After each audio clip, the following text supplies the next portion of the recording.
తెలుగు రాష్ట్రాలకు భారత వాతావరణ శాఖ అలర్ట్ ప్రకటించింది. వాయువ్య బంగాళాఖాతంలో ఒడిశా, పశ్చిమ బెంగాల్ తీరాలకు సమీపంలో నేడు అల్పపీడనం ఏర్పడే అవకాశం ఉందని ఏపీ విపత్తుల నిర్వహణ సంస్థ ప్రకటించింది. తాజాగా ఏర్పడుతున్నటువంటి అల్పపీడనం ప్రభావంతో రాబోయే 3 రోజులు ఉత్తరాంధ్ర జిల్లాలలో భారీ వర్షాలు కురిసే అవకాశం ఉందని అధికారులు అంచనా వేశారు. కొన్ని ప్రాంతాలలో మోస్తారు నుంచి భారీ వర్షాలు కురుస్తాయని, రాష్ట్రంలోని మిగతా జిల్లాలలో తేలికపాటి జల్లుల నుంచి మోస్తారు వర్షాలు కురిసే అవకాశం ఉందని వాతావరణ శాఖ అధికారులు తెలిపారు.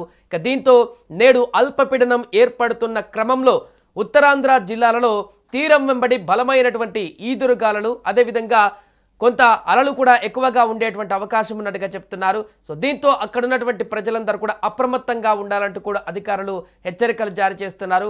ఇప్పటికే కొద్ది రోజుల క్రితం వచ్చినటువంటి భారీ వర్షాలతో అతలాకుతలం అవుతున్నటువంటి తెలుగు రాష్ట్రాలు కొంత గ్యాప్ తీసుకొని మరలా ఈ యొక్క అల్పపీడన బారిన పడబోతున్నాయి. ఈ అల్పపీడనం కారణంగా కొన్ని ప్రాంతాలలో ఉరుములు మెరుపులతో కూడిన వర్షాలు పడే అవకాశం ఉందని ఐఎండీ హెచ్చరించింది.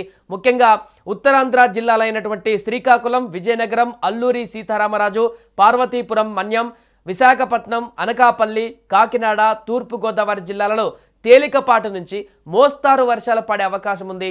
ఇక రాష్ట్రంలోని మిగిలిన జిల్లాలలో తేలికపాటి వర్షాలు నమోదయ్యే అవకాశం ఉందని కూడా ఇప్పటికే తెలిపారు.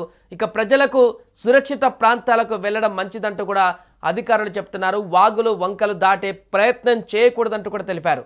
సో ఈ వర్షాల వల్ల రోడ్డు మార్గాలు దెబ్బతినేటువంటి అవకాశం ఉన్నందున ప్రయాణాలు కూడా దూర ప్రయాణాలు పెట్టుకునేటువంటి వారు జాగ్రత్త వహించాలంటూ కూడా చెప్తున్నారు. ఎందుకంటే మొన్నొచ్చినటువంటి వర్షాలకే చాలా రోడ్లు కూడా బీటలు వారిపోయాయి, జాతీయ రహదారులు కూడా తెగిపోయినటువంటి సందర్భాన్ని మనం చూసాం.